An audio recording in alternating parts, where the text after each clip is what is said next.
Good morning student. आज हम आपको कंचा पाठ के अंतर्गत पार्ट 3 समझेंगे, जिसमें आप देखेंगे किस तरह से अप्पू क्या हर बच्चे के मन में इसी तरह की कल्पनाएं उठती हैं। बच्चे छोटे होते हैं, हर चीज को नया देखते हैं, इसलिए उनके मन में तरह तरह की कल्पनाएं आती हैं। काश ऐसा होता, क्योंकि उसके मन के पंख लगे लगे हुए होते हैं और वह स्वच्छंद आकाश में विचरण करना चाहता है, अर्थात वह जो सोचता है वही करना चाहता है। इस तरह से बच्चों के मन में पंख लग जाते हैं और अनेक तरह की, क्योंकि जिन चीजों की हकीकत वह जानता नहीं है, इसलिए उनके मन में अनेक तरह की कल्पनाएं उठती रहती हैं। कब अप्पू के मन में भी ये कल्पना उठ रही है कि किस तरह से वो कंचे को हासिल कर ले और फिर जॉर्ज के साथ उन कंचे का खेल सीख ले। पर वो हासिल कैसे होंगे, क्योंकि कंचों के लिए पैसे चाहिए और पैसे कहाँ से आएंगे, ये मन में सोच रहा।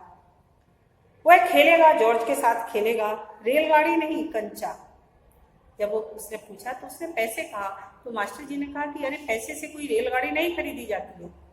अब वो कहता है कि मुझे रेलगाड़ी नहीं चाहिए, क्या चाहिए, कंचा चाहिए। चपरासी एक नोटिस लाया।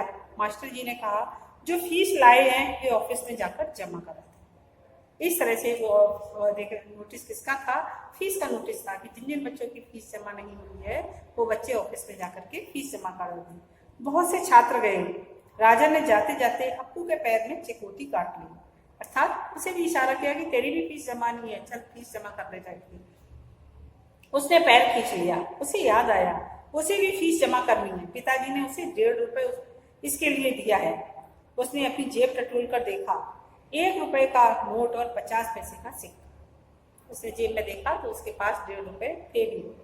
वह बैंक से उतरा। किधर, मास्टर जी ने पूछा कि कहाँ जा रहे हो। उसने कंठ से खुशी के बुलबुले उठे। फीस देनी है। फीस मत देना, मास्टर ने कहा। वह झिझकता रहा। On the bench. वह बेंच पर चढ़कर रोने लगा। मास्टर जी ने उसे फीस जमा करने नहीं भेजा और उससे कह दिया कि जाओ मेज के ऊपर फिर खड़े हो जा। वो फिर खड़ा हो गया। क्या भविष्य में कक्षा में ध्यान से पढ़ेगा? ध्यान दूंगा। जब टीचर ने कहा कि आगे से तुम ध्यान से पढ़ाई करोगे, तो वो कहने लगा हाँ ठीक है, मैं ध्यान दूंगा है। और ऐसा कह करके मास्टर जी ने उसे जाने दिया। वह दफ्तर गया। दफ्तर में बड़ी भीड़ थी।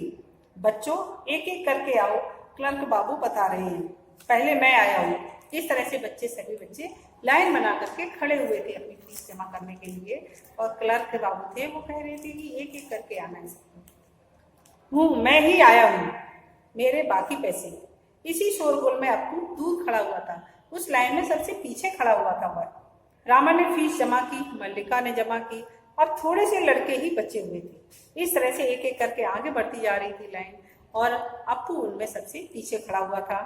मैं सोच रहा था जॉर्ज को साथ लेकर चलूं तो देगा ना, शायद दे, नहीं तो कितने पैसे लगेंगे, 5 पैसे 10 पैसे।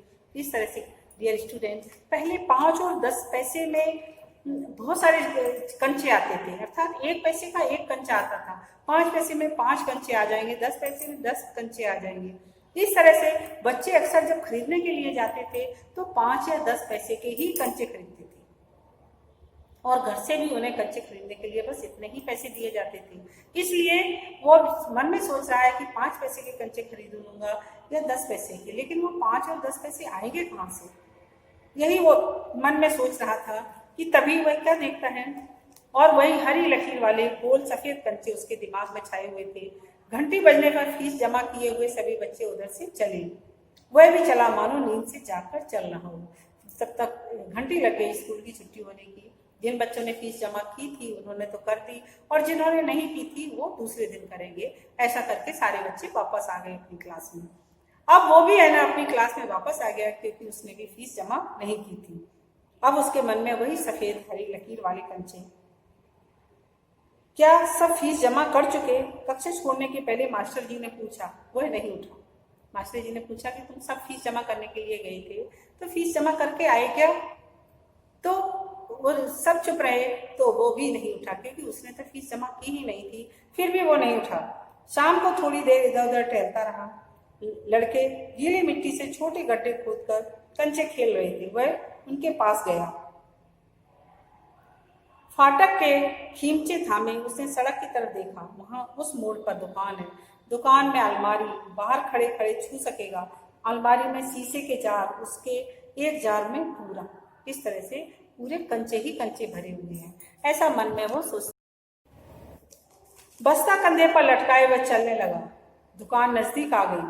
उसकी चाल की तेजी बढ़ी। वह अलमारी के पास जाकर के खड़ा हो गया, जहां वह सुबह आया था और उन कंचों को खड़ा होकर के निहार रहा था। वो जब वापस गया तो वहां पर जाकर के भी वह उन्हीं कंचों को देखने लगा और वह उनको निहारने लगा। दुकानदार हंसा, क्योंकि दुकानदार ने सुबह भी इसको वहां खड़े हुए देखा था। उसे मालूम था कि दुकानदार उसके इंतजार में है। वह भी हंसा। कंचा चाहिए ना? उसने सिर हिलाया। दुकानदार जार का ढक्कन जब खोलने लगा तब अप्पू ने पूछा, अच्छे कंचे हैं ना? अप्पू उससे पूछने लगा कि कंचे अच्छे हैं? बढ़िया, फर्स्ट क्लास कंचे। तुम्हें कितने चाहिए? इस तरह से ना दुकानदार ने पूछा, क्योंकि दुकानदार पहचान चुका था कि सुबह भी ये कंचे देख रहा था और अभी भी आया तो जरूर ये खरीदने आया होगा। तो उसने कहा कि तुम्हें कंचे चाहिए? अप्पू ने कहा हाँ मुझे चाहिए। पर अच्छे हैं ना कंचे? तो उसने कहा हाँ अच्छे हैं, अच्छे फर्स्ट क्लास कंचे हैं। कितने कंचे चाहिए? अब दुकानदार उससे पूछ रहा है कितने कंचे चाहिए, क्योंकि अक्सर बच्चे जब कंचे खरीदने आते थे तो 5 या 10 पैसे के ही कंचे खरीदते थे।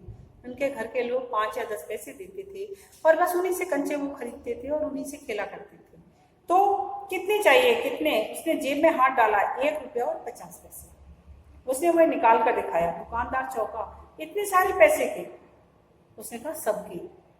इतने पैसे के? क्योंकि 1.5 रुपए के कंचे तो कोई खरीदने ही नहीं आया था। कि 1.5 रुपए के कंचे का मतलब 150 कंचे, तो आज तक कोई खरीदने ही नहीं आया था। दुकानदार चौंका।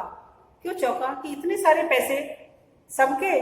पहले कभी किसी लड़के ने इतनी बड़ी रकम के कंचे नहीं खरीदे थे। कि इतने कंचों की जरूरत क्या है वह मैं नहीं बताऊंगा। इस तरह से उसने पूछा भी आखिर में इतने कंचों की क्या जरूरत है? वह चुप रहा। दुकानदार समझ गया। उसने क्या समझा कि हो सकता है और सभी बच्चों ने 5-5, 10-10 रुपए इकट्ठे करके और सारे पैसे इसको दे दिए होंगे कि तुम जाकर के कंचे खरीद लेके आना। तो हो सकता है ये सबके कंचे खरीदने के लिए आया हो, इसलिए दुकानदार ने भी ज्यादा नहीं दिया। और लेकिन खुशी ये था कि उसके एक साथ 150 कंचे बिक रहे थे। वह भी किसी जमाने में बच्चा रहा है, उसके साथी मिलकर खरीद रहे होंगे, यही उसके लिए खरीदने आया होगा। ये सब उसने अपने मन में अनुमान लगा लिया। वह कंचे खरीदने की बात जॉर्ज के सिवा और किसी को बताना नहीं चाहता था। दुकानदार ने पूछा, क्या तुम्हें कंचे खेलना आता है? वह नहीं जानता था। तो फिर कैसे कैसे सवाल पूछ रहा है? उसका धीरज जवाब दे रहा। जब दुकानदार ने पूछा उससे, क्या तुम्हें कंचे खेलना आता है? तो वह चुप रहा। तो आखिर में दुकानदार ने सोचा कि जब इसको कंचे खेलना आता नहीं है तो ये कंचे क्यों खरीद रहा है। उसने हाथ फैलाया, दे दो। दुकानदार हंस पड़ा। वह भी हंस पड़ा। कागज की पोटली छाती से लिपटाई, कागज की थैली में उसने कंचे दे दिए हैं। लेकिन कंचे 150 थे, इसलिए उसका वजन बहुत हो गया था और वो कागज की थैली थी इसलिए उसका फटने का भी तो उसने अपने चिपटा लिए। वह नीम के पेड़ों की छांव में चलने लगा। कंचे अब उसकी हथेली में, अब चाहे बाहर निकाल ले। उसने पोटली हिलाकर देखा। उसने उस थैली को हिलाया और देखा तो देखा उसमें के अंदर कंचे हैं। वह मन ही मन बहुत प्रसन्न हो रहा था कि अच्छा रहा इतने सारे कंचे हमें मिल गए। धन्यवाद।